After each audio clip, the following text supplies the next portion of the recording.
interesting because, you know, the epicenter of green building is, you know, downtown Seattle, and the ripples go out and then they peter out very quickly. So that project was back in, it was a while ago, like I think it was like 02, 03, something like that. But we couldn't find anywhere to take the recycling for materials. We couldn't find any builder who would, you know, it was almost, you know, what they call a food desert. It was like a rebuilding desert up there. And we were 30 minutes from Seattle. Yeah.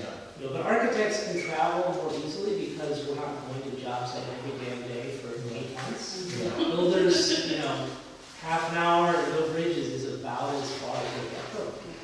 So it's, you know, it's much tougher going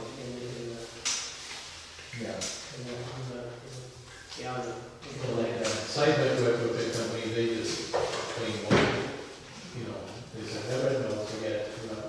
Yeah, it's, I mean, it's very frustrating. So, what you have to do is bait them with a really sexy project, like net zero or passive house or something like that. Because we did a project in Yakima, which is 2.5 hours from Spokane, Portland, and Seattle. It's like in this Bermuda Triangle, so it is. And companies were fighting with each other to do the house, and then in the company that wanted the carpenters were fighting to go live there in fruit picker shacks for like a year just to build this thing because they wanted to be part of it. Wow. So if you have just a really awesome project, people will travel. Which doesn't necessarily mean lots of money, it just means really ambitious. Yeah. Out of the ordinary that way. Yeah. That's the only magic I know. Yeah. So that's I promise to tell most of the parts I remember anyway.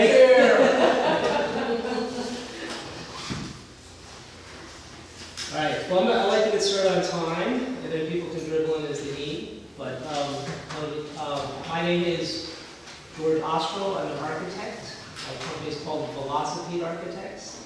If that's too hard to spell, I have business cards. We spell it on the phone all the time when we get philosophy and velocity and whatever.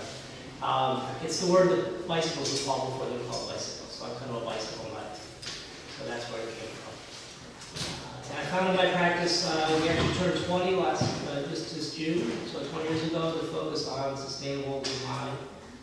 We do single-family projects, we do multi-family stuff, we do commercial.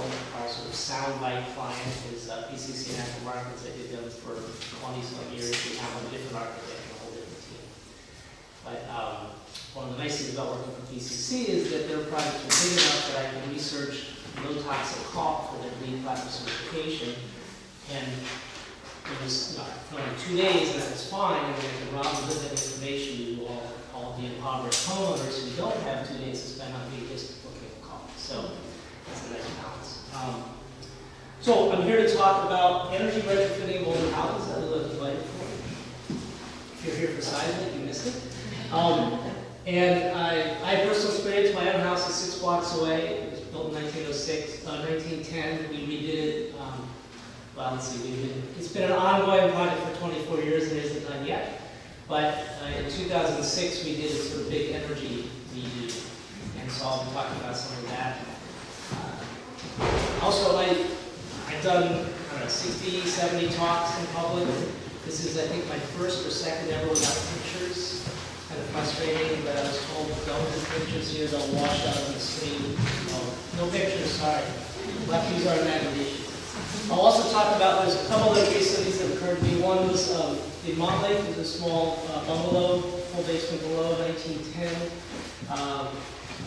No, it's going to be 1903. We did a second floor addition there, and then a full energy retrofit, all new systems. And then a mansion, a pretty nice house up on Capitol Hill, very elegant. That was built in 1904, and we redid that. And again, they wanted a full energy retrofit. They were going for passive house, didn't get there, but they got dark homes.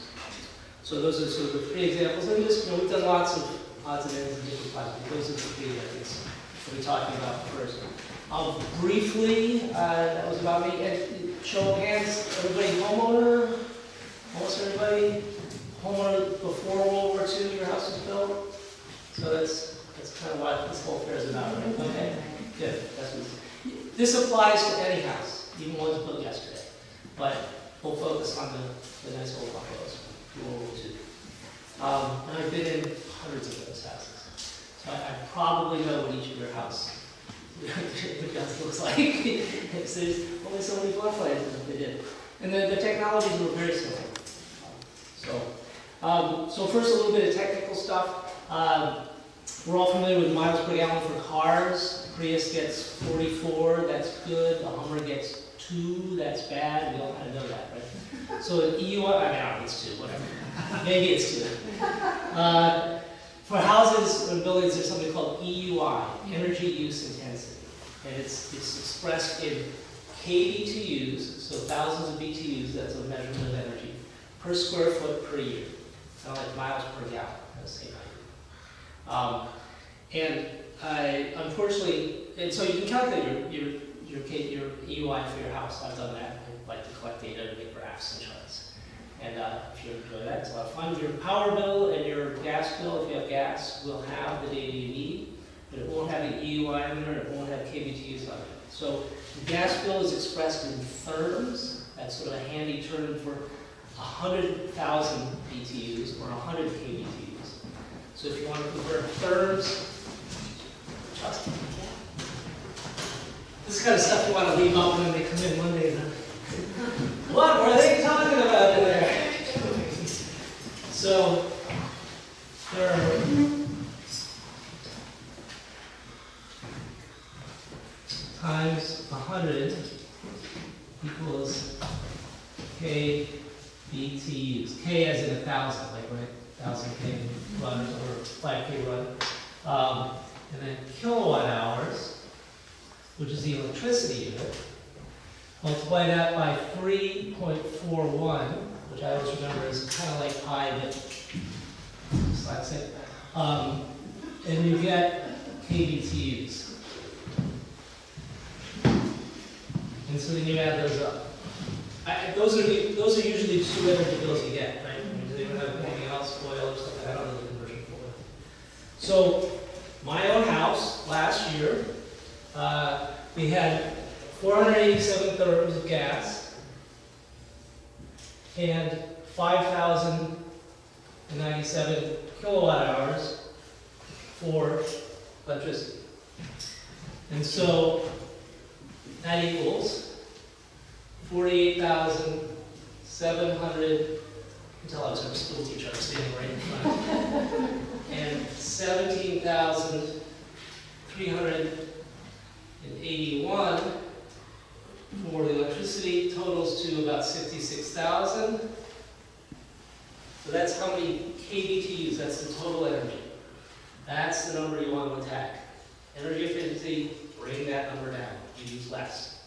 Okay, but for a handy metric, we say, let's figure out what the EUI is. So we divide that by the 2,000 square feet of my house, and we get 33. So my EUI is 33, less than a Prius. A real EUI stands for energy use intensity. Just think miles per gallon for a house. Yeah. We all know miles per gallon. A really good house is 15. So I'm twice as bad as a really good house. But a whole lot better than we used to be, and we'll find out later. Questions on that? Is there going to be a test? No, but if you want to snap that with your phone or whatever and go home and play with the numbers, I encourage you to become familiar with this number, right? You can't measure it, you can't manage it or whatever, right? What is considered a good number? What's that? What is considered a good 15. number? 15 is really good. What's average? Don't know that. Is there an upper limit of like, you know, your bonus Yeah, number yeah. is really bad? Well, and so you can game it, right? Because if I had a 5,000 square foot house, it would be lower, right? So the more you build, the better your number, sort of. But obviously, using more energy you need. But you're That's why we want to attack this number.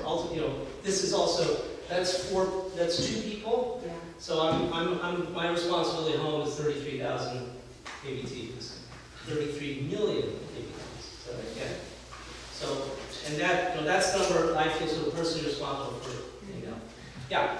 In regard to square footage, would you be including the square footage of? Anything that's what's called conditioned or heated. Oh, Garage doesn't count. If the basement is not officially heated, but it's not thermally isolated from the rest of the house, that kind of counts. okay. The back porch, no. The front porch, no. You know, the attic, no. So, That was my question. yeah, okay, that's good. And actually, I want to leave a line by an hour, although I'm not going anywhere after this. I think we have to be out before 30. So I do want to talk mostly, and then we'll do Q&A at the end. I don't really have time for that, but if there's something you really don't understand or maybe you repeat, please jump in. All right, so that's, yeah, please. Okay, so the three projects, just a little thumbnail of them. The first is my own house. Again, built in 1910, remodeled almost 100 years later. We spent $110,000 on that particular effort. Most of that was for reskinning the whole thing, residing, new trim, all that stuff. Some structural work, the energy stuff only, insulation, a few new windows, was $10,000. Size didn't change, 2004, 2000 after. Didn't increase or decrease. We went from 188,000 down to 142,000, so our EUI dropped about 25% from 94 to 71. I've since obviously made it better. And part of that is just humans. We used to have 4 humans living in there, 2 of them went off to college. And Didn't come back. yeah. And the oddest thing is I've been tracking this for a while, and it would go up every year. You know, same bathtub, same faucet, same everything. And the only thing I can peg it to is the kids are getting bigger. But they weren't girls, they didn't take 4-hour showers. I don't know. Anyway. Generalization. Second one is was a house over in Montlake, and that was a small house, 1,100 square feet. So a couple moved in, professional couple lawyers. Kids showed up, they're sleeping in the dining room, time to call the architect. Second floor addition, so we increased the size of the house by 75%, almost doubled it. But we also did energy renovation, and the total energy use went down by 15%. Same people living before and after, almost twice as big, significantly less. So their EUI basically cut in half. Because again, right, this number went up, the number went up, so did well. And their total energy use came down. They were at 71,000, they came down to 58,000. That's off of measured bills. The third one was a sort of mansion house up on North Slope of Capitol Hill. Beautiful plasterwork, inlaid floors, carved cherubs on the marble piece. Really a special house. Only time I've really done like that. Had been vacant for 2 years. Rain had been pouring into the whole roof. So massive, redoing plaster, redoing floors, all types, completely new systems. Finished out the unfinished basement, done the basement floor down, all this stuff. Total bill on that was $600,000 before tax, but of that, about $85,000 was on fully insulating and completely new systems. And I forgot to mention the costs on the second one. They spent about $360,000. Again, these are older numbers, right, folks? These are projects from 2009, 2013. Prices are climbing about 15% a year. But they spent about $50,000 on all new windows, new heat, new water, and insulating air sealing. The insulating air sealing is typically in the under $10,000 range, even $5,000. So it's cheap. I mean, it's still $5,000 for a vacation, but it's compared to construction costs, it's one of the low-hanging fruit in terms of affordability. And that house, the big mansion on Capitol Hill, had just made an interstove insulation in the attic, otherwise nothing. 3,000 square foot building. We cut their energy use to 1/7 of what it was. So that means we took a week's worth of energy use, to a day's worth. I mean, massive. And it just insulated, really. I mean, that's all the insulation. That doesn't even count the heat and hot water. So it makes a huge difference. All right. So those are little case studies. Of that last house, I sort of looked at, so I did a heat loss analysis. If you sort of abstract a house into a cube, it's got a top surface, which is the roof or the ceiling, a bottom surface, which is the floor, the basement slab, and 4 walls. And it's not a perfect cube necessarily, but ultimately you can resolve these into a cube. And heat goes in every direction, just like it goes from the sun. Heat goes in every direction. Right? doesn't just go up. Heat goes, you can lose heat just straight down to the ground as much as you can lose it straight up to the sky. And so the job of insulation is to stop that heat loss, or to slow it down significantly. And the more surface area you have, and the worse that it is, no insulation at all versus a little bit, that makes the difference. So it's sort of how much surface area times how much insulation. So on that particular house, the biggest difference, 40%, was just in the walls of the first floor and the second floor. And we had another 16% of improvement just by insulating the basement walls. That's not touching the attic, that's not touching the floor. So more than half. The windows, all new windows, very expensive, triple glazed, only 15% of the walls. In that case, it was because the amount of window relative to wall was relatively small in an older house. On some of these modern houses, they're half glass, and then obviously making a really big difference. There's some controversy about, do the windows first because they're a weak spot. Even a really good window is worse than a minimally insulated wall. But ultimately, you have to do the math, and it's just an X times Y, right? Heat loss coefficient times surface area. So we approached this house, we looked at actually tearing off the whole outside stucco and doing what's called outsolation, or what I call outsolation there. It was like $105,000 to do that because of the stucco work was just prohibitively expensive. And we're just like, not going to do that. I mean, we gave up maybe a 5 or 6% of the energy benefits. It was just, diminishing returns. So then when, you can put a quarter of that money into solar or somewhere else, and do Mother Nature the equal. And you said triple pane rather than double? Yeah. They wanted to go. There's a standard called Passive House. It's the most energy efficient building standard in the world. They were going for that. We've done 4 of them now. They use. You don't even need heaters in those. Or very minimal heat. The buzz is you can heat it with a hairdryer. So we have one that's up in Carnation. They went through the entire winter. They have basically no heat. They have just a little thing that's the size of a hairdryer. And then actually in the summer when it was in the 90s for about a week and a half here, no air conditioning in that building at all. They're like, we're fine. It's 76 in here. We're fine. So passive houses are sort of the holy grail, and they used to be very difficult to achieve, and now they're becoming common. So much harder to do, obviously, on a renovation of an old house, but they do have a lot of different principles in play. So I see a question that's really needing to be asked. Okay. So I'm going, okay, not too fast, right? So, all right, so, and then one other thing that we're talking about is infiltration or air leaks. So that's the gaps that are around the windows, with an electrical outlet, leaky door, that kind of thing. So that leaks air all the time. Close the door, right?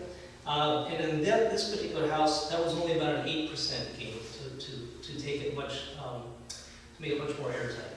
So you have to run your numbers. This is one example. It doesn't necessarily apply to yours, but we found that, I guess what I'm saying here is windows are important, but they're the most expensive surface to renovate.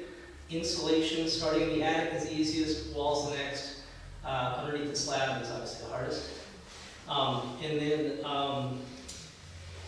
air sealing is important too. But as far as the benefit, windows cost the most, insulation the next, and then air sealing the least. And that's, but insulating gets you the most benefit. So start with the attic and do the walls. That's sort of the way to go. General rules though. Those have to be evaluated. Okay, so I just want to touch on, how are we doing time? Insulation, air sealing, moisture, appliances, heat and hot water, lighting controls. Just sort of touch on a few things there and then jump into questions. So first of all, insulation is a bunch of different types, but they kind of resolve into the bats, the things that come in rolls, Pink Panther kind of stuff, or everybody makes it in different colors, or the stuff you blow in. So that's little bits, and it can be fiberglass, it can be cellulose, or rigid boards of foam. And there's whole different flavors of those. And then you can also, you were mentioning before most people came in, something you spray on, spray polyurethane foam. So those are kind of the 4 main kinds. I generally try to use the blow-in Cellulose is my preferred insulation. That was what I used on my own house, in the attic, in the walls, works great. Made from recycled newspaper, all infinitely recyclable, I guess. It gets packed so it fills the gaps and so on pretty well. I try to avoid the spray polyurethane foam, even though I used to do my own house. So, 12 years ago, I didn't know as much. I did it to solve a particular problem. I was worried about water intrusion. But that stuff never comes off. It's quite toxic. It doesn't always seal the gaps that it's supposed to. And I just, there's better ways to do it. So I now like to use, you were asking about basement walls, white foam boards up again. First, you make sure that you're not getting active water into your basement. Am I jumping? I guess it's fine. So, all these old houses have basements, right? That's just, they all do. And some of them are only half dug because it was dug by hand and they hit some really hard stuff and like, we're done. You got half a basement, we're out of here. And some of them are full basements, whatever. And sometimes they were only partially dug and then somebody else dug them out later. You get these weird big bumps in your walls and whatever. But most of them have basements. So they have walls, and they're old concrete, and they got cracks and rock pockets and all that, and there's nothing between the dirt on the outside and the basement area on the inside to keep water from coming in. And then, we all have these downspouts, and they come and they dump water right into the ground. And so if you go look in your basement, you look where the downspouts are, and you'll see sort of evidence of moisture on the inside of that wall. Most likely, I certainly had that. I actually had a puddle in the corner of mine until I rerouted the downspout away. So step one is, don't take all the rain from all the way dirt on your roof and dump it at the top of your basement. Get it away. Send it to your neighbor. Then, once you stop the water from coming in, it depends where you are. If you're down in Laurelhurst, at the bottom of the hill, there's water in the ground, and maybe you have an underground stream, and you're not going to win. Okay? So, and maybe you don't remodel your basement, you don't finish it out. But if you're at the top of, right here, top of the hill here, there's probably not a whole lot of water coming at you from in the ground. So then you can apply a waterproofing to the inside face of the concrete. And that's on what they call the negative side, where the water's trying to get in here, and it's like trying to peel off the paint on the inside. It's much better to have the waterproofing on the outside, but that's a $40,000 hole all the way around, versus $1,000 treatment to an exposed basement. So most people put it on the inside. So just coat that. There's a manufacturer called Zypex, X-Y-P-E-X, and they have a family of products, and I forgot to bring the names of them with me, but they essentially have a sort of paint-on or spray-on product that stops the water, not 100%, but much better than bare concrete. If you look at concrete underneath the microscope, it's as porous as a sponge, right? Water can eventually find its way through it. So that just stops. It basically fills the pores on the inside face.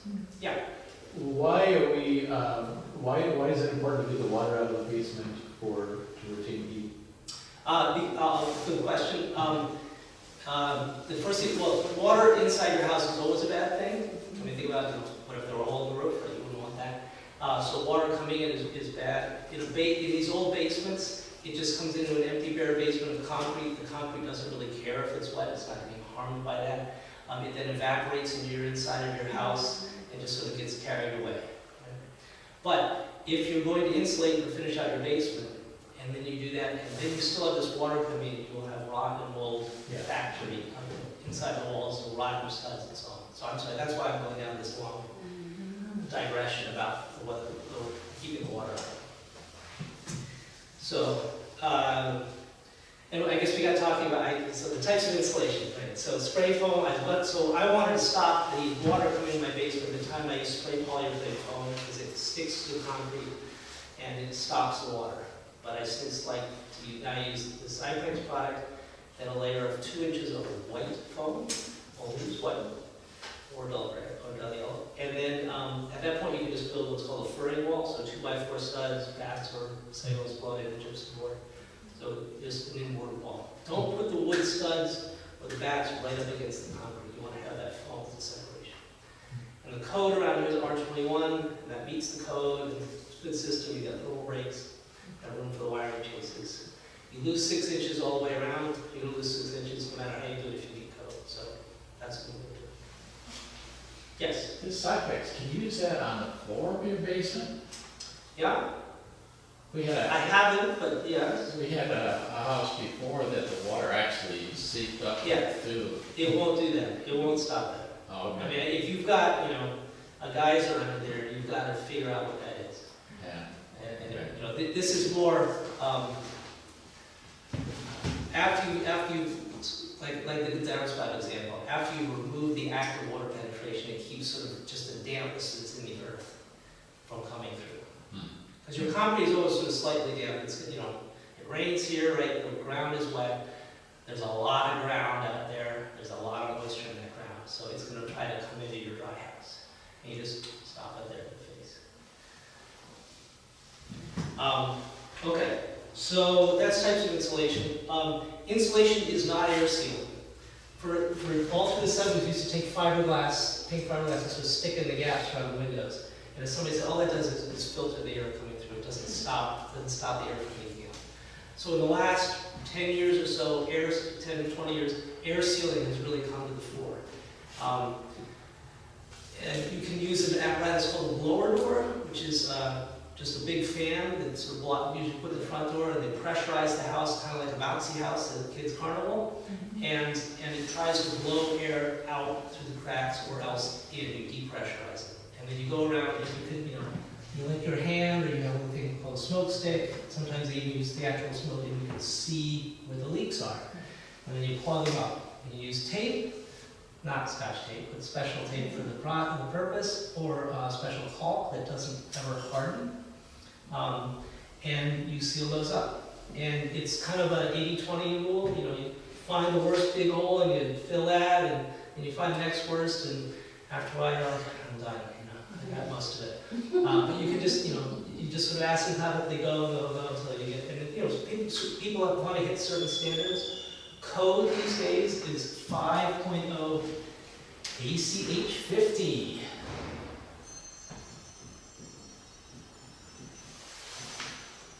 ACH 50 means air changes per hour at 50 pascals. It's basically, it's how pressurized this house is with a new blower test.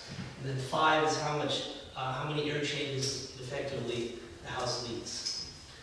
So it's as if, I don't know too much more. And the problem is the device on your house, it's kind of like the EUI. The device measures cubic feet per minute, and then you have to do a conversion with the volume of the house to your ACH 50. But just suffice to say, 5.0 is code, and that's relatively doable. That's easily hit on a new house if anybody's paying any attention at all. The passive houses, the super duper ones, way less, an eighth, right, of that. And that used to be like, oh my God, we hit passive house, we are rock stars. And now people do this in their sleep. The best I've ever heard of is 0.2, some guy out in Salem really hit it. Sort of people like records, right, and challenges. So, but my own house is 12, and that was after a day of letting an air sealing class sort of take over and do what they needed to do. So I got a free air sealing. So that's a good racket, Sign up your house, say, oh, come teach your students in my house, You get, so I don't know what it was before, we didn't test it before. So that's, that's okay for an older house. And then the two houses, the other ones we did, we got just under 5 on those other 2 remodels that I mentioned. So 5 is a good number, yeah. Are there contractors who do this test? Yes. Okay. Yeah. Green building contractors generally have the blower door kit or access to one of their sort of arsenal. There used to be a program called Community Power Works, and it funded energy audits, so see how bad it is, and then retrofits, make it better. And that was, they had a whole group called before in West Washington, and there were like 30 contractors all over the state doing this, and the money dried up, and they just went. So we're down to, there's one, I just wanted to ask this, Performance Insulation, company out of Portland, also in Seattle, and they do this. And so you come out, I don't know what they charge, but they're good quality. So yeah, they ultimately, the takeaway is higher performance insulation, have them come look at your house and make it better, right? And then if you're going to do a second floor addition or a basement finish out or a remodel of your house or a re-side or whatever, bring them or have a contractor who's general contractor does that stuff, who's also knowledgeable about the energy stuff and do it at the same time. It's a lot easier to sort of redo the air barrier from the outside if you're already redoing the siding anyhow. It's in the budget, right? Yeah. Is there a minimum for the air change per hour? If it's, the house is too tight, there's no ventilation. There's really no such thing as too tight, but then the mantra is too tight, ventilate right. So ultimately, infinitely tight is a submarine, right? If it's down there 100 feet underwater, it leaks and you're dead. The house is outgas, materials outgas. Right, so what you want to do is, the intent of the blower door and this air leakage is to get rid of the unintentional stuff. Okay. The gaps around the windows, the gaps around the outlets where the wall meets the roof and so on. You don't want air going out through there, because on its way out it will deposit moisture, which generates mold, you lose heat. You then, and it seems bizarre, it's like, wait a minute, I just spent all this time getting to 0.6 and all this effort, and now I'm going to put a big hole in the wall and a fan to get the air out. What's for that? But I know where it is, I know how much is going out. It's controlled, so you want a bath fan, a kitchen fan, that's code required to ventilate out. And then the minimum, I guess you're referring to, is what they call 3 air changes per hour. And it's different because it's not at pressure. Okay? So 3 and 5, even though they look like they're the same numbers, they're measuring different things. So every 3 hours, all of the air inside your house, the whole volume of it, has to be completely exchanged with the outside air. Except when it's smoky for those 2 weeks in the summer, and then you don't want to be doing that. But otherwise, generally the outdoor air is fresher and nicer. Think of Apollo 13, right? They're like, they're exhaling carbon dioxide and they need oxygen, and they're going to die if they don't get fresh air. So same idea in your house. You want to make it a really tight spaceship, and then intentionally bring in fresh air and exhale. And there's a device called a heat recovery ventilator that does a balance of that. Exhaust fans only take air out. Every CFM, every basketball of volume of air they take out has to come in from somewhere. Underneath the front door crack is often a common place. Mine comes in through the cat door. But it has to be made up somewhere. And a heat recovery ventilator says, well, I'm going to have an out and an in that are going to be balanced. Sometimes with the same fans, sometimes with 2 separate fans. And then I'm going to get really tricky, and I'm going to steal the heat from the outbound air and warm up the inbound air so I don't have to pull it out. And those are cool. That's the state of the art. Yes? So after you had the class come in and do the air sealing, and you said there's this caulk and stuff they can put on, can you see it? Like, what did that look like? Oh, it's all in plate. It's in like attics, or if you peeled the finished surface off the wall here, you'd see it on the back of the studs. Just like the slides that I did. So you can't see it, you couldn't tell it when it No, anything? no. I mean, the Pink Panther folks have a pink one, and Knauf has a blue one, and then there's all these color tapes from Europe, and there's color tapes from here. So, but that's all done sort of in the cracks. I see. And on new houses, we tend to do it at the sheathing layer, the plywood or the OSB on the outside. That's the easiest place to do it. You can sort of do it anywhere. But again, back to that sort of abstract cube. All 6 surfaces and all joints between them have to be intact, and that's the goal. However, good question. There's something called the stack effect. Think of the helium balloon rises, right? Warm air rises. Heat goes in all directions, but warm air rises. So if you have a 2-story house, or even a house with an attic and a basement, the air that's in the, just even in this room, right? It's all trying to get up. And if it gets up and it finds a hole, like I've got 1, 2, 3, 4 holes in this ceiling because that's where electrical outlet box is. So there's a little gap around those, right? And unless that's perfectly air sealed, it'll go up through you have 4 little hot air chimneys essentially. Right? Just think about it like a fireplace, right? You burn a fire, hot smoke goes up. Same thing's happening with just the ordinary air that's in the room. So that goes out, and again, just like CFM out, CFM in. So air wants to come in to replace that. So it'll come in typically from below. So you'll have the diagram that kind of see a lot is here's a little house, right? And here's the basement. And so air wants to go out here, and therefore it's trying to come in, here or here. Let's say that's a daylight basement or something, right? And so you have this thing called stack effect. And that's very powerful. If you have a 33-story building you cannot push the air from the 33rd floor down to the first floor. You won't win. You can have the biggest fans in the world, you won't do it. It's kind of like fighting gravity in reverse.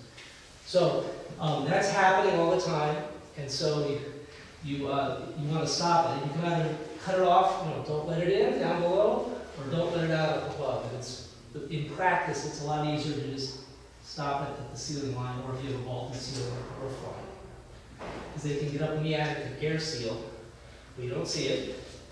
And then, all those little gaps and cracks. Can lights are the worst because they go right through there. So they have to seal around those little box around them. And then once you stop it there, it's going to happen, but you've taken it from a lot down to a very little. So, in fact, there was a company that offered sort of a one-day deal. It was like $800 or something like that. And two guys would come in and they would start at the top, and 8 hours later they would stop. And they might spend all 8 hours up in the attic, and they might get down to the first floor level, and they might get down to the basement. It didn't matter because this was where the maximum benefit was. And then they would guarantee you a certain result. But the money's gone, and they're no longer doing that. Yes? So is this then a house that would not have one of those roof ridges that ventilates? Good question. Those are doing two different things. The roof ridge, because this happened, because more moist air rises, and in older houses, or imperfectly sealed houses, which is basically all of them, worse in older houses than even new houses, you'll have more moist air that wants to bubble up here in the attic, right? Or if it's a vaulted ceiling up there. And then it goes through, so we'll blow that up. We'll have, here's our roof structure. So here's our ridge, and here's our eave, right? And there's roof sheathing here, the sort of surface of the roof. There's roofing on top of that keeps the rain off. And then there's often insulation here in the finished ceiling, or finished ceiling down here, and the insulation's down here. So the warm moist air is going up, and as soon as it hits that roof sheathing, it crosses the dew point and condenses. So water molecules, and we've done this all the time, right? I'm breathing out water molecules in my breath, but as soon as it hits a cold mirror, I can see it. Same thing is happening here. Cold, warm moist air rises, hits this cold surface, condenses, and that's wet now. And if it has nowhere to go, it will rot your roof. And there was actually a project, Alaska is much more extreme than Seattle. There was a project where, right up here, 50 houses built for poor people, with very good intentions, rotted and completely close. So you want to stop it. So that roof that you're talking about lets air in here through often little holes called bird blocks or soffit vents. And there's a required 1-inch gap between the underside of the roof sheathing and the top of any insulation, so the air can travel off the underside of that and then get out to the top. That's what that roof vents are for. So it's still confusing because it's called roof ventilation, but there's no fans involved. And again, it's employing the stack effect, right? Air's low here, high here, warm air rises and up it goes, and it's sort of picking up that moisture on the way and letting it go and taking it out. So. Thank you. No, great question. So that's air sealing, and then moisture. So one of the things on air sealing, there's a brand new product, lots of promise, called Aero Barrier, A-E-R-O Barrier. And after you've gotten the worst of the gaps and cracks manually with caulk or something like that, if you really want to get down here, you pay these guys $2,000, and they come in with a machine, and it goes. I've never seen it actually.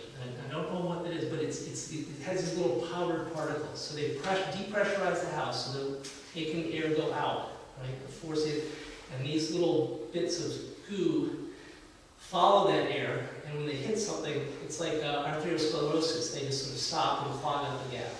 And so in 2 hours, they can take your house from like 2.0 down to 0.6, guaranteed. And then 4 hours you get down to 0.4. I mean, just keep going till. But is it blowing it into the conditioned space? Yeah, it's. I think they set it up like down in the main room, and it just sort of, they set up the blower door, and it follows the airflow. It'd be like a smoke machine, right? Yeah. It's like fix a flat. Yeah, exactly. Oh, it's like a what was the word? It's like fix a flat. Flat. Flat tire. Oh, Yeah, yeah. it's exactly the same Wow. concept. If you look up an old, it was on a couple of weeks ago on that Homes and Homes, they showed them do that on Yeah. the place that they Yeah. had. There's a local company here, Evergreen Certified, they have the gizmo, they've been doing it, I think it's $2,000 for them to do it, so. Does it look like smoke, sort of? I've never seen it, yeah, and I don't even know It what was it's. clear. You know, I'm a little worried, like, is it getting in my lungs too, right? Yeah, I don't know what the stuff Well, is. Kill my fish? What? Everybody's out of there except this machine. Yeah, And they've got, okay, any place they knew was a leak, they would cover it beforehand, you know, like if you had a vent somewhere or something like that. yeah. But they just turn this thing on and they've Go got. have lunch, come back, yeah. Yeah, well, I don't know how, they didn't say how long it was, but, It's yeah, jobs, that's what it yeah. did, it filled in all these little cracks. So what did you call it, aero what? AERO, Aero Barrier, Barrier. that's the name of the. Two words or one word? Sorry? Two words or one? 2 words, I think, yeah. So, Now, again, that's sort of, you know, I haven't applied, it's brand new, like a year or something. I haven't applied it to an older house. You know, it's not gonna fill gaps like this. It can't do that. It have to be, you have to do tape and caulk stuff first, and then this is sort of the, you know, that last 10%. That's how I understand it. All right, we move on a little bit here. So moisture. So the thing about old houses that I was talking about keeping your basement dry. With a house with no insulation at all, the heat that's inside during the winter dries out. It's losing heat through the walls, and so it's keeping your walls dry by baking them, basically, right? We've all taken, you know, a damp pan, put it in an oven, you know, moisture goes away, right? Dries it out. Or put clothes in the dryer, right? Same idea. So that's what's happening with all those old houses. We're now like, well, we want to insulate that because we don't lose all that heat. That's great, but we've now removed the drying function of that heat. You've still got warm, moist air that's trying to go out through the walls. As soon as it hits the cold sheathing, just like this diagram, it condenses. Now you have water. Water is an ingredient, one of the 4 ingredients for mold. Now you have mold. So you can ruin your house by insulating it. Don't want to do that. But if you take, there's the 33 and 1/3. So there's this sort of classic drawing. Here's a 4x8 sheet of gypsum board, right, to the wall surface. And if you cut a hole in it that's 2 inches by 2 inches for the entire winter and let air go through that hole, that air will carry moisture in it, just like, right? Just like we have moisture in our breath. 33 cups of air, like measuring cups, right? 33 of them will go through that hole, that small little hole in the winter. If you didn't have that hole, if you just had the gypsum board sheet that was intact, and vapor was diffusing through it, just like Superman walks through walls. Because again, you look at gypsum board, you know, it looks solid to us, but under a microscope there's all these little pores, and a water molecule is much smaller. Think of like sharks and minnows, right? There's a big fish in it, right? Sharks get stuck, that's a water molecule. Minnows well, that's a water drop, right? A water molecule is 1 H and 1, or 2 H's and 1 L. Very small, and like a minnow can go right through the pore. Okay. So all the minnows can go through, you know, any pore they want in this, but you only get 1/3 of a cup through that whole sheet. So air leakage is 100 times more important than vapor diffusion through walls. So you want to stop the air leaks. Okay? So once you stop the air leaks, yeah, you can have some vapor diffusion, but it's not that bad. And then with the exhaust fans that we were talking about earlier, at the bath, you turn it on after the shower, leave it on for 10 minutes. When you're boiling the pots of spaghetti, have it, you know, go through the kitchen hood. Got a bunch of people over for, you know, tango class, open the windows, turn on the fans, whatever. You know, the moisture loading that you don't have for ordinary daily life needs to get actively exhausted with a fan dedicated for that purpose. And you really won't have any problems. So when I blew cellulose insulation in my house walls, I had no way to stop the vapor diffusion through that wall. But I have fir, Douglas fir sheathing and studs, and it's not as good as cedar, but it's pretty close for resisting rot. Whereas the pine and the hemper they build things out of now, much more susceptible. So we got an old house, that's good. We got an old growth fir, that stuff is really durable. You don't want to challenge it, not necessarily, but if it is a little challenge, it can handle it. Right? And then I blew cellulose in. Cellulose has a little bit of an absorptive quality too, right?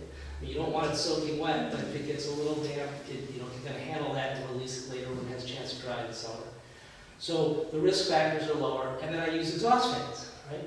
If you blow cellulose in your old house and you have no exhaust fans, you're screwed. You're going to ruin your house. So you have to do the whole package. Yeah. Do you need, if you don't have insulation against the underside of your attic roof, do you need an attic fan, a passive attic fan to help with that as well, just overall? So passive attic fan is more just cooling, I guess. Okay. You know, that it's comfortable because we got this warm bubble of hot air, and it needs somewhere to go, or, you know, like open the skylight, open the upstairs windows, and let it out. I mean, in our house, you know, the week of August, we're all lying in bed like this, right? You open all the windows, open the basement windows, and you kind of tough it out by midnight, it's fine, you can cool down. I don't know if I answered your question. A lot of it, people talk about how's it being able to breathe and having, you know, escape moisture and things like that in the attic. So breathe is funny because it doesn't actually mean air movement, it usually means vapor has a way to get through it. Back in the 70s when we threw all this Pink Panther insulation in to improve, you know, fight the OPEX and all that, right?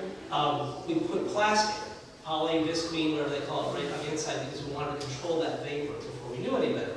The problem with that is it is unforgiving. If any water gets through that, it can't get back in again.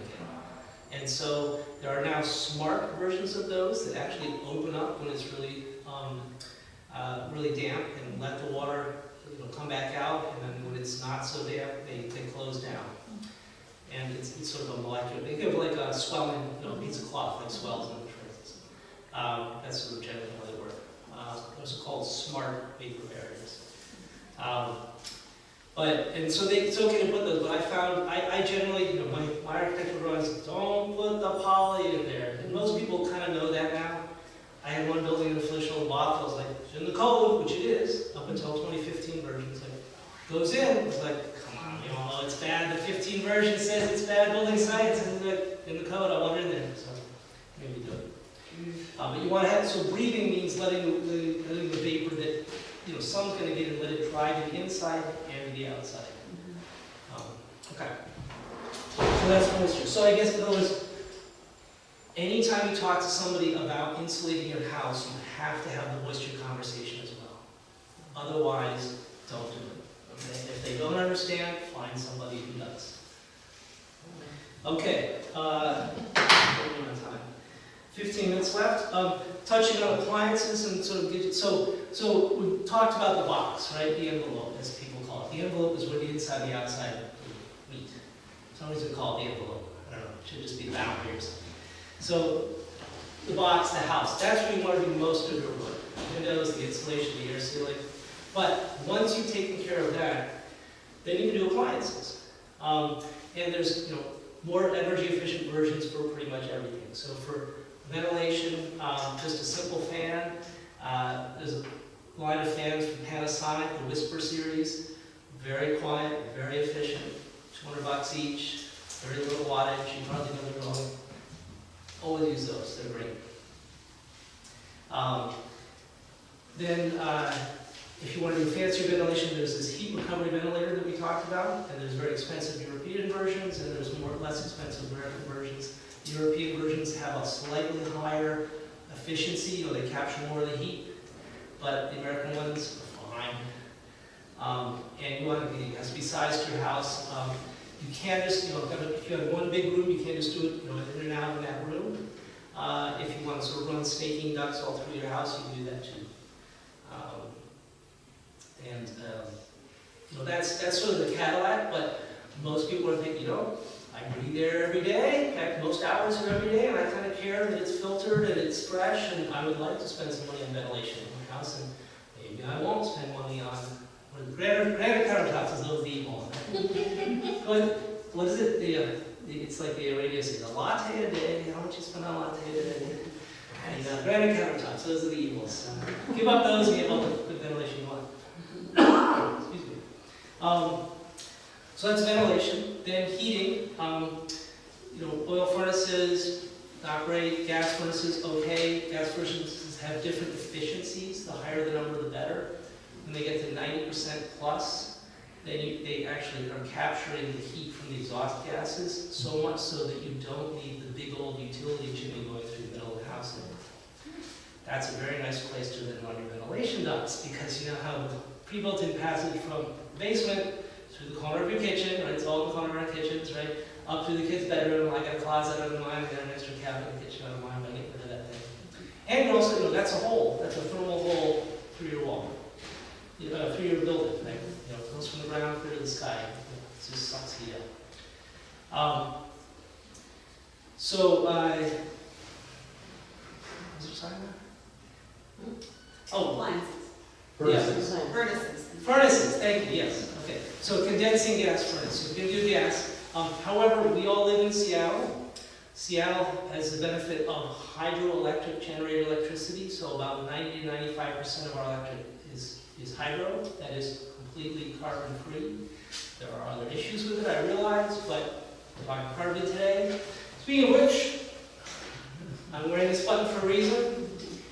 Everything I say today is subordinate to this. All you What have to does do is, the button say? this is for Initiative 1631. It is a fee on carbon as it enters the economy, the carbon pollution as it enters the economy of the top levels. It's sort of the second try after 732 being taxed 2 years ago, because that was a tax. This is a fee. Tax policy is supposed to, encourage things you want, like marriage, and discourage things you don't want, like whatever, discourage. So, we want to tax carbon, right? Money makes things happen in this country faster than anything. So, that's the idea. So, the easiest thing to do, it's a lot harder to install insulation and all this air things, but just go over, right? That'll take care of a huge problem. Then you have to do your own part too, in your own house, but please go vote. I'm not telling you how to vote, I'm just telling you to vote. Anyway, appliances, yeah. So we have electricity, and then there's these things called heat pumps, which used to be sort of exotic within Japanese imports in the past 10 years. Mitsubishi, Fujitsu, they are now readily available, quite affordable. All the townhouses are doing it. The townhouses are doing even afford them. And they are much more efficient because instead of making heat, they pump heat. They move it from the inside to the outside. So even in cold air, there's hot molecules out there. They grab those and they bring them inside. Everyone already has a heat pump in the house. It's called a refrigerator. It takes the warm heat from the inside of the refrigerator and throws it into your kitchen. And all we're doing is the same thing. We're taking the heat from the outside. We'll bring it inside our house in the summer. Actually, a little air conditioning too if you need it, which you don't really, but maybe 1 week a year. So. And that's about 2.5 times more efficient than the other things. So if you can do a heat pump, that's great. I do a heat pump for my water. I haven't done the furnace yet, so I've done a condensing gas furnace. That's nice because then I know all of my gas is heat over. So 75% of my energy use in my house is heat. And that's after reasonable insulation job. I didn't do the windows. Someday I'll have the money for that. I also like the old baby glass. And then water heating, standard electric tank is sort of your basic dumb appliance, works fine. The gas one with the atmospheric vent with a cap on it goes up to the chimney.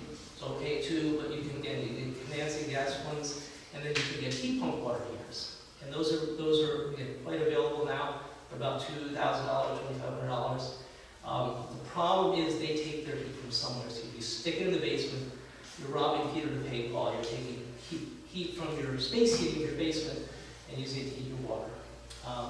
So the really trick one is the one from Sandon Company. It uses CO2 as a refrigerant, which is much lower boiling potential, and it has the heat pump outside, so you're running outside air heat, not inside air heat, to heat your water.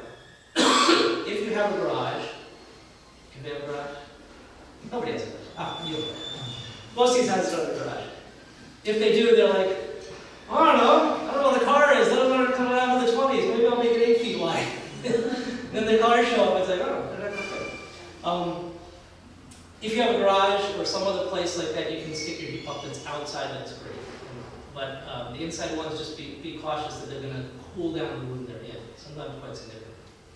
maybe the one inside. You can duct them And, outside. yeah, right, yeah, or you can duct them outside, thank you, you're right. They have ducting kits, they're big ducts.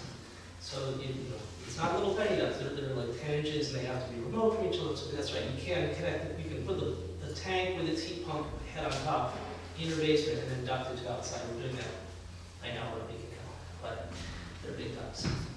Okay, and then plumb, you know, the other thing about water heating is, you know, shower shorter, right? Get a 5-minute shower last timer, low flow appliances, insulate your water piping, get your water heater close to the usage.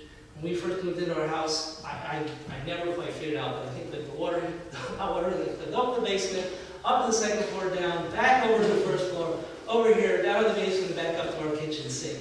So it's cooling off, you know, all that way. And, you know, you turn on the faucet, wait, eventually a lot of water comes. So you want a short route from where, you know, the kitchen sink is the big use of the master bathroom. What do you think about tankless? Tankless is great.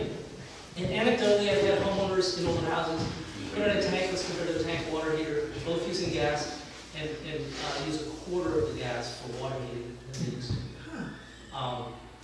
The one thing I don't like about tankless is like, take as long a shower as you want, you'll never run out of hot water. And I don't think that's as, you know, so combine it with a little hourglass timer. But yeah, they're efficient, they work great. And the other thing is if the water is really low flow, the tankless won't fight. It's like it doesn't know there's enough flow. So you have to just check that. Appliances are pretty simple. There's a thing called Energy Star. If it's not on the Energy Star list, you probably don't want it.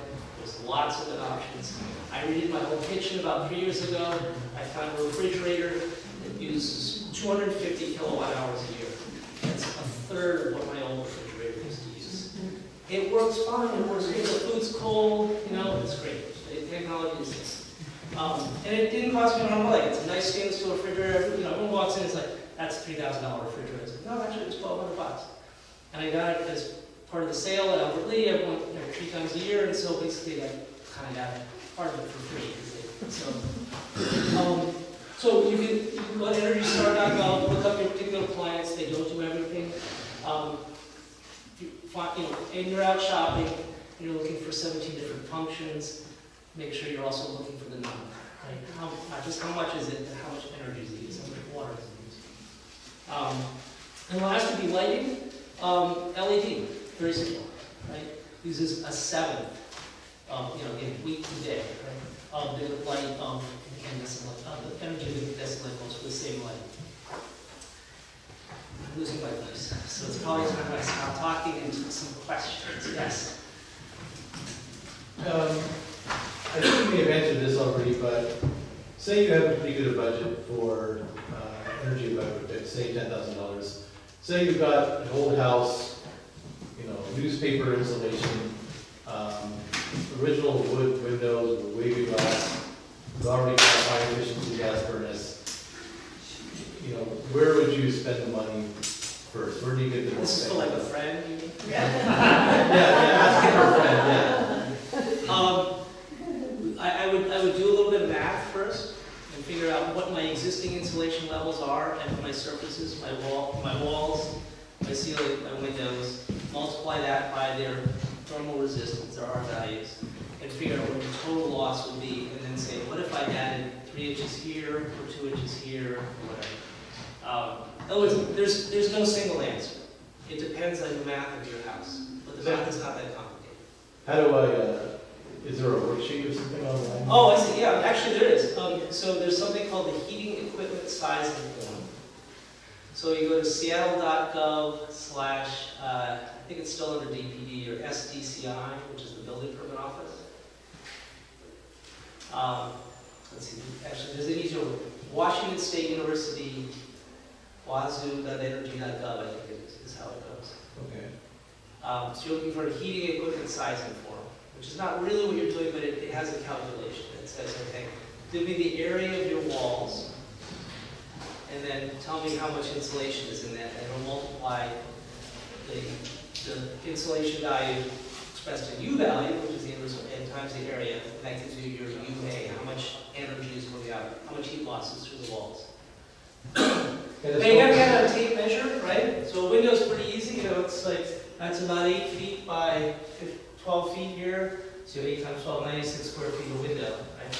But then you have to measure this whole wall, and go, well, that's 15 by 100, that's 1,500 square feet minus 96, gives me the net is the wall. So they're not looking for gross wall area, they're looking for wall area, net wall area, wall minus windows and doors. So it's That's called, the trick there. it's called the heating equipment. Yeah, heating equipment sizing form, is what it's called. It's an Excel spreadsheet. It's somewhat simplified, but it's, you know, it's perfectly accurate for what you're trying to do. Okay. Did you ever try Energy 10? Yeah, so there's so the heating equipment sizing form is actually meant for figuring out how big a furnace you're supposed to have and making sure you don't put one that's too big or too small. But it does a heat loss calculation, really rough, and it's sort of a snapshot. Energy 10 and other Energy Plus, eQuest, Energy Gauge are simulation programs, and they do look at all, whatever it is, 8,056 hours in a year, 365 times 24, whatever that is. And they take weather files that are specific to Seattle, or Spokane, or Bellevue, and so on, and they know what the average temperature is and all that stuff, and they mash it all together. And those are great. You basically do the same geometric measurements. You say, I've got 1,500 square feet of roof, and it's insulated this, and I've got so many windows on the north wall, and so on. Put that all in. You also put in the appliances, the lighting, and then it can give you these nice, sexy graphs of how much energy is using. Yeah, I mean, we do that. The form you're talking about is about a 2-hour exercise, maybe an hour. And what you're talking about is more like 8 to 16 hours. And Jeremy, just for the data. Jeremy did it multiple times Yeah. to find out exactly how. The difference is that one just looks at heat loss. It doesn't consider lighting, appliances, anything like that. It's that, what I spend most of my time about the box, right? And this one looks at the total energy picture, including how much, the sun is warming the thing up, right? Because, it's not always losing heat. In the summer, we're getting some net loss. Okay. Even mentioned today right now. Yeah. Fireplaces and heat loss, do you recommend gas inserts? Plug it up. Have one? Let's go. I can't use the fireplace in my house. Yeah. Because when they built it, they didn't compact the earth properly enough, so it sort of fell away from the house. So I've got a big gap. So when we lit the fire in the house, the smoke sort of came out everywhere. And for $15,000, Mason would fix and worse things. So they make these balloons you can stick up there and sort of pump them up temporarily. I took a piece of foam and sort of foamed around it and just close that hole with some sort of warning like, don't light a fire in here. Right? So because they're a constant hole sucking around, and to make it worse, you light a fire in there, and then it just really sets it out. So we all like fires, right? Gas inserts that are better. It's sort of ideal fire is one where it's sort of a sealed chamber box. It's got a glass front, and it gets fresh air for combustion in from the tube outside, and the chimney goes outside. So it's sort of like you've taken this. It's like the heat pump water heater. It's like you take this hot thing, bring it inside, but it's only connected to the outside. So we've done that. You can do that for wood burning, tends to be Scandinavian manufactured stuff, or gas inserts too. But like the log, we did one blower door test where 3,000 square foot house, all the holes combined in that whole house were this big, the size of a softball. After we did, we got down to like 1.2 or something. The worst crack in the whole house was the 1/8-inch gap between the two fireplace doors. Wow.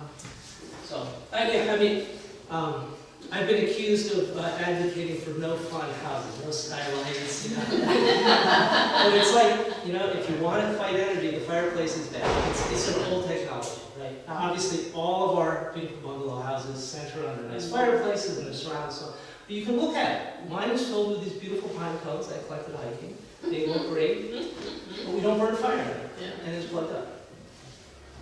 No, right here, sorry. Well, actually, I didn't have Oh, I'm sorry. Someone else before I get a second one from him? Go ahead. Yeah, the fireplace, it is an issue in my house, because I do like to have fires in the winter when I have parties and stuff. You were saying there's a balloon or something? Yeah, that's more of the balloon isn't sort of a daily thing, it's it's a quick way to plug it up somewhat permanently. I suppose you could go to the trouble of pumping up and unpumping each time, but otherwise, they have the damper at the top, make sure you close that at the end of the fire. So, my mom does fires all her, she loves it. Isn't there kind of there used to be some sort of rule of thumb that There's when no it's a woodwork. certain temperature outside that, when it starts getting colder than X, you start drawing that much more heat out of your house. So that you don't use the fireplace when it's like 32 degrees out, because then you're really losing heat. This is from like the 60s. I don't know about that. I was alive then. Yeah, could be right, could be wrong, I don't know about that. There is, the Puget Sound Clean Air Agency, PSCAA, and they're the ones who sort of do the burn bans and so on. But they, I guess, they may have some information on it. I do know that the third house I was talking about, the mansion house, they actually are like, I don't want to burn fossil fuels at all. I want to be an all-wood house, because that's carbon neutral, right? Close. Within a century, not within a year. And the PSA and the city said, no, we're not going to solve an energy problem and create an air pollution problem. So, and there were other things we were doing around the house, and we decided not to fight it. So, obviously, there's people out in the woods that are. When I lived in Vermont in the 80s, 50% of Vermont was heated by wood. Obviously, so, yeah. Was there a time that maybe Seattle City Light, or maybe Puget Sound Energy did some sort of overview or even flyovers of neighborhoods to take a look in the wintertime at how much houses were losing heat and photograph that? I have some old recollection of that. Does that ring a bell at all? Not for me, it doesn't. Okay. But it doesn't mean it didn't happen. I just haven't heard it. I mean, I do know, on these sort of frosty mornings we get, you can see the striping of the attics, right? It's like there's the wood is leaking, or there isn't insulation and so on. It's a great way to sort of thermal camera your house. They missed that spot. I want to, and you'll see, right around the chimney, there's that spot where there's no frost, because it's there's no air leaking there. It's just this warm brick thing sticking through your roof. Others? It's 4 o'clock. This was promised to be 4 o'clock. I'm happy to stay, but don't feel captive. Okay? Yeah. You have to do it. How often do you need to redo the insulation in the attic? Never. I mean, it doesn't go away. I guess when the pigeons got into ours, we cleaned them all out and started over. Because we found ours had gotten really flat, and we redid it, and in our new one we'll have really nice cake. Yeah. Okay. Doing that, Yeah. but so. Well, and so for the loose stuff in the attics, they're supposed to put a little sort of ruler, like those flood rulers, and they're supposed to say, this is it's supposed to be 13 inches deep, and you can see there's about 13 inches sticking out. So yeah, because it does sit over time. It doesn't hurt that. And so here's one thing to know about insulation is, here's let's see, diminishing whatever. The graph is like this. In other words, if I go from R1 to R50, it doesn't do this. It does this. The biggest bang for the buck. Going from nothing in your walls to 3.5 inches of R11 in your walls is huge.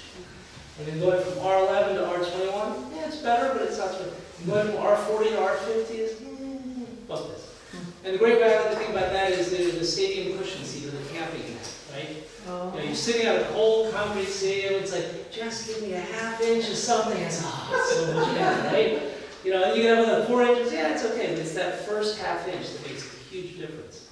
So for basement floors, we all have these horrible wavy 2-inch concrete slabs, right, and dirt sticking out and so on. You can level them out if you want. That means you won't have hollow spots, but put just a ½ inch of white foam down there. And then put what they call engineered flooring or floating flooring. Bamboo is what I did in mine.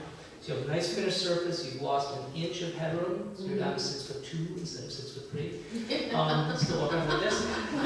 But it breaks it's that thermal break. It's like the stadium seat cushion. It makes a huge difference. Yeah. Does the insulation, blown-in insulation in the walls, does that settle? It can if it's not densely blown in. I've been in older houses where we pulled it off from like the 40s, and you're practically using a pry bar to pull that stuff off. So they have to dense pack it.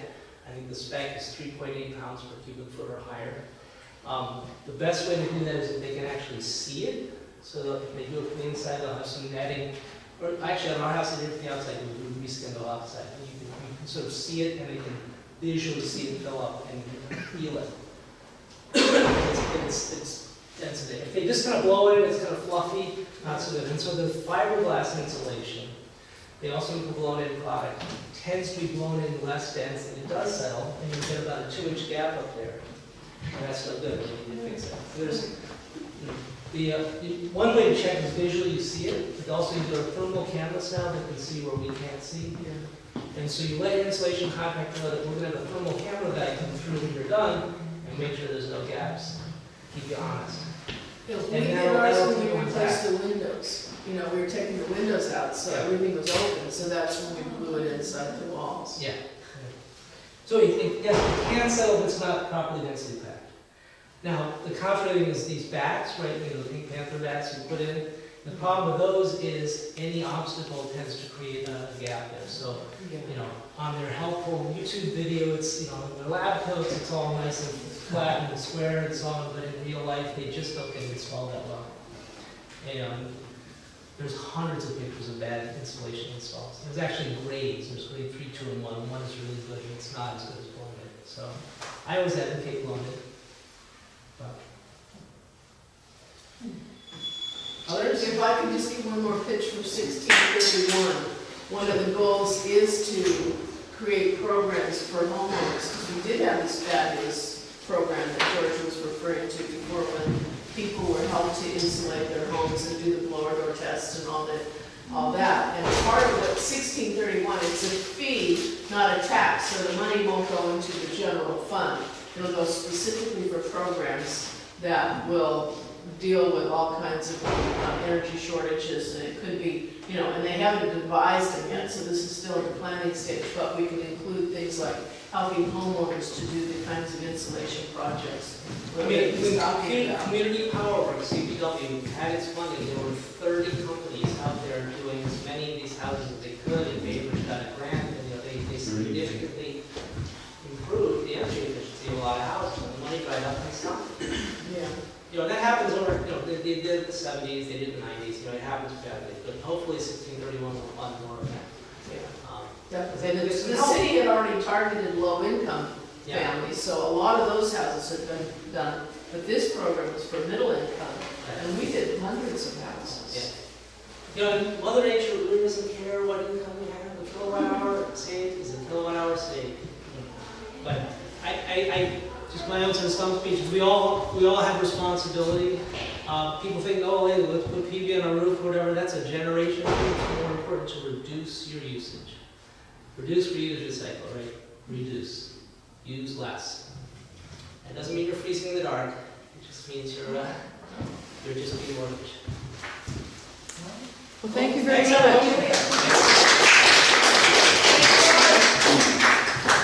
I got everything on there.